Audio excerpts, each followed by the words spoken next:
And then they don't walk like other people and they don't sound like other people. And they're meanies. They're mean. Thank you.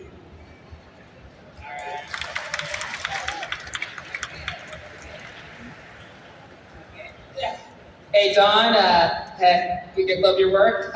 Sorry, my voice naturally carries. Okay, aspiring creative and writer, I've been sort of developing my own series of characters and comics and stories. One struggle I've had with kind of writing is just trying to get the drive to do it for a long period of time. Like I'll write like 2 lines of one thing and just like feel just checked out. I'm wondering, what are some ways you do to sort of make the writing session sort of last longer without just like losing a drive?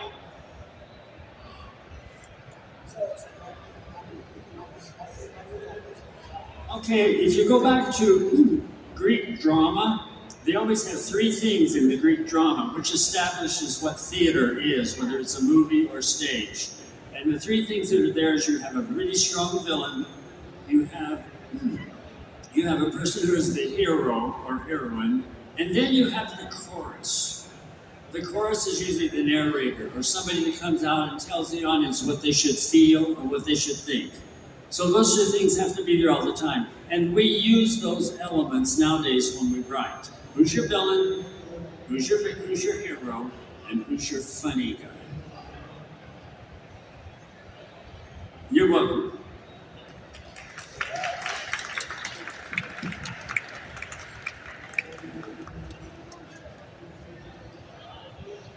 Hello. So what I wanted to ask about is that in the early 90s, you were working at Goldcrest Studios, or working for Goldcrest Studios, and you created a film called Rockadoodle. And during the process for that film, I heard that there were several rewrites that had to take place because of constant test screening. So I wanted to know, like, what might have been some of the biggest changes that had to be made over the course of, like, appeasing the studio.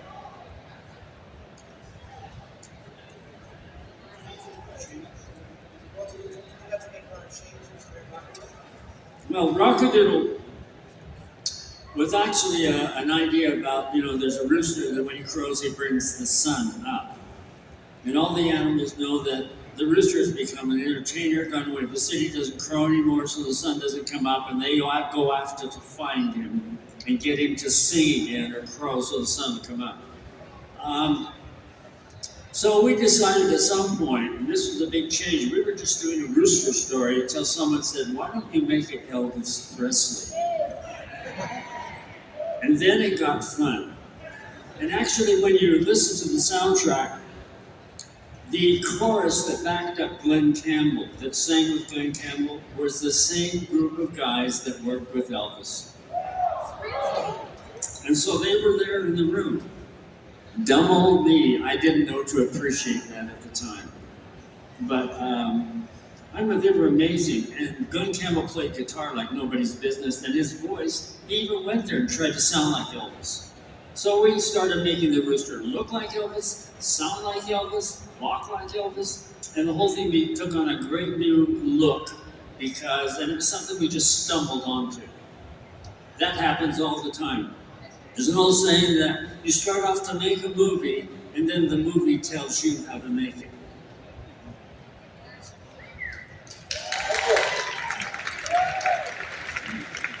Hi again, Mr. Don. Hi there. Hi. I just wanted to ask you, have you shown your grandchildren any of your films? And if so, what are their favorites?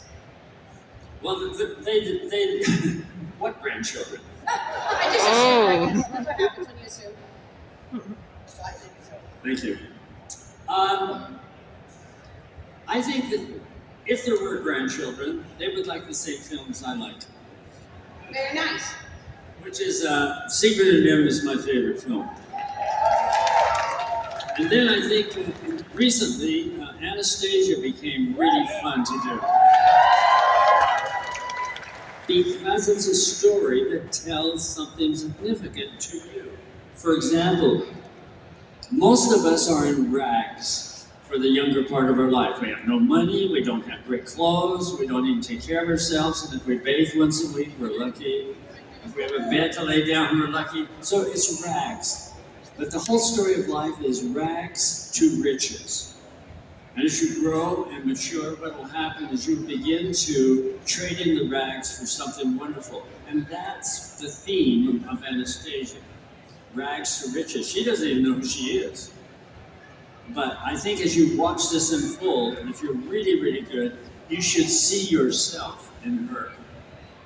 You were lost. You don't know where you came from. You don't know why you're here on the earth. You don't know why you were even born. And you maybe don't like the way you were born. And suddenly you have to figure out how to go to riches. There's a great poem by Wordsworth I learned in the English department, one of the few poems. I was about to say. And it goes like this, it says, life is but a forgetting. We all come from some distant star, trading clouds of glory, and then we try to remember where we came from. And that really touched my heart when I heard that. That's what it's about. And the movies that I make are about that. Thank you very much for coming.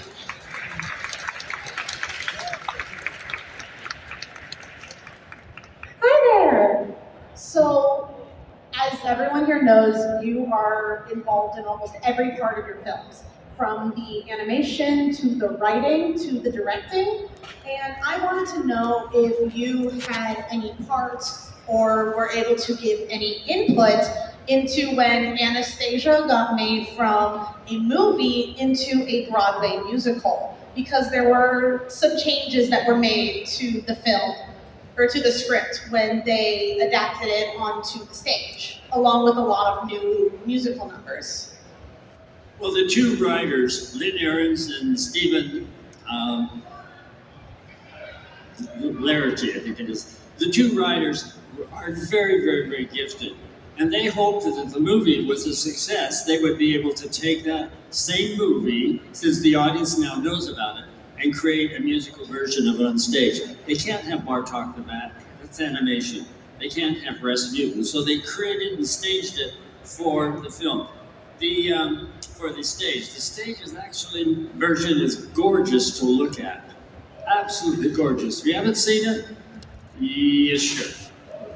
It's really, really good. But you know what? That whole theme of rags to riches, this is how silly some of the making of a movie is. I remember there's a scene in the movie called In the Dark of the Night. Well, poor Lynn Ahrens and Stephen, they wrote at least 9 versions of that song, and Bill Mechanic couldn't decide which one would be the winner. So he called in his 9-year-old daughter and said, listen to them play their songs and tell me which one you like. And so they picked The Dark of the Night, and Bill said that would not have been my pick. But his daughter selected that song, Thank You, Married. And then, making it worse, 20th Century Fox demanded that I hire storyboard artists, and they came in and they boarded the song, cutting from scene to scene and everything, and it was awful. It looked just absolutely awful, but I'm very critical, so anyway. President Fox said, I'm coming down to Arizona and I want to see your version video of Dark of the Night. So we ran the Dark of the Night. We looked at all these still drawings, not animated, showed one after another to the music of the song. And when the lights went up, he turned to me and he says, I don't know what I just looked at. And I said, well, neither do I. So I said, but if you'll give me a week, I can fix it. So I then went back and boarded the whole thing and shot it. And it's terrible. Thank you. Hello, Mr. Bluth. You're one of my biggest inspirations, so it's very nice to see and meet you. You really helped me with my creative side. I also agree with a lot of your takes on 2D animation and how it's an art form that seriously needs to be brought back. It's from the ancient times at this point. But I want to ask, if you had the unlimited budget, unlimited help, was just free of pretty much any sort of like limitation, any censorship, you could just make any movie you wanted, what would you make? What would I make? You know, there's a lot of things that we do. There's a lot of stories that swim around there. I have one right now that I've written called The Snowbird, and it's I didn't scripted it myself, but anyway, it's a story I would like to make, but I'm not sure it's a story the audiences want to see, and it's a Christmas story. So maybe I'd make that, but it would cost about $35 million to make that. So if any of you have $35 million, come forward afterwards, and we'll get started immediately. I also have one last small question. Is there anyone you consider a sort of successor to you in 2D animation, or like another you in a way? There's only one of me. However, I don't say that boastfully. I just simply say that every person in this room is unique. And my only uniqueness is that I make animated films. But in many other areas, which you don't want to talk about, I'm not very good. Thank you. Hello.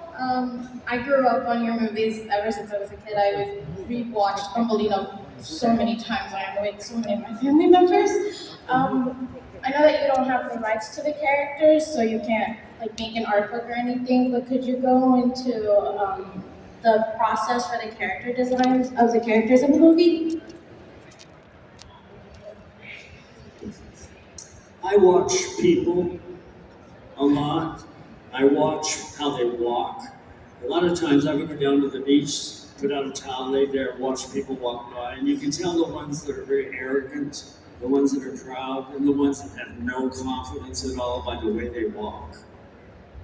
And then I use my relatives and my friends. And usually, this is awful. Usually what I do is I see somebody and I picture them as an animal. And then I give them animal characteristics and try and design their physical shape to fit that animal. And then I think a lot about what they think inside. What does your character think? What's your character afraid of? What does your character want more than anything? So all those things go into it. It's not just a drawing. And all of you that you just pick up a pencil and just make a drawing, that's not the starting place. You need to find what that body, that shape, that look represents. So what is the heart of the character? What are they afraid of? What do they want? And then that helps you design it. We designed Jenner, and he looked totally different than he looks in the movie, because in came the actor and said, let me read the lines the way I like them. And as he began to read softly the lines, when he did that, we redesigned the character. Thank you so much, and thank you for coming to MomoCon.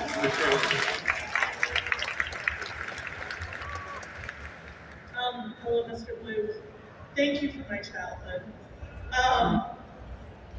The music in your movies were just so iconic.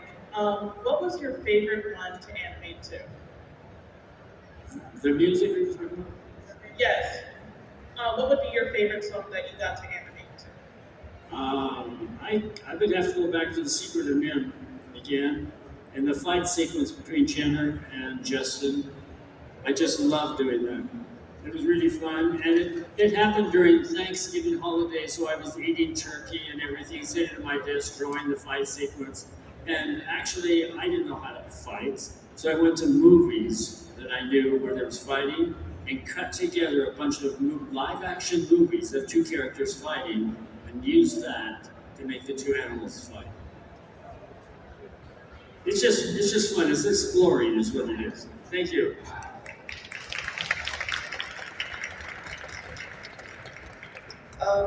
Hello. I wanted to talk about a movie that you made well, not a movie, like a short that that you made that I don't think gets quite as much attention. I was just wondering. A small one was made during the Disney Dark Age, right? So what was it like working at that time for Disney? What was like the storyboarding process, the actual process of hiring a crew? Storyboarding on the small one was very difficult. If someone said, animate the Lord's Prayer, what do you do with that? But I think what we finally came to was there's a place in the world for everyone, so everyone makes some room. And I think that's what the story is about, not just about a donkey that carried Mary and Joseph into another country. It's not just about that. It's about the donkey that no one wants. And that means you. And it means me. And so I think when you see a picture where you say, there's a little animal there that everyone's ignoring, and that could be you. Everyone's ignoring, but somehow it turns out to be a miracle that later on, when it becomes a self, it's rags to riches again. The donkey became the animal that carried Mary to Bethlehem. So, I think that's what it is. You just have to, think that way. What is the message you're trying to put across? Thank you. He also asked, what was it like working in that time period at Disney? It's always been a lot of fun to work at Disney Studio. I remember saying one time, we were going into a story meeting, Walt was going to be there, and all the animators and everything, and I said, how come you guys don't speak up if you have opinions about the storyboarding? Why don't you speak up? And they said, because we don't want to be ridiculed. He says, really? Are you really afraid of being ridiculed? He says, I'm not afraid of being ridiculed. And then they said, you have a lot to learn. And then I learned it over a period. I was at Disney Studio for almost 9 years, and watching those animators animate and being in that building. And Walt at the same time was missing many times because he was building Disneyland. But being in the building and feeling the spirit of creativity that was there was a miraculous experience. I wish it could have gone on. Thank you. Hey, just MomoCon staff. We have 10 minutes left, so if you are towards the back of the line, feel free to sit down and enjoy the rest of the show, but just giving a 10-minute warning.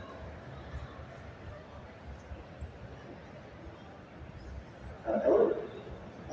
So, you talking about your teaching experience. I wanted to know how you felt becoming a teacher, any experiences you've had with that, but maybe stumbling at first and getting better at it, and also any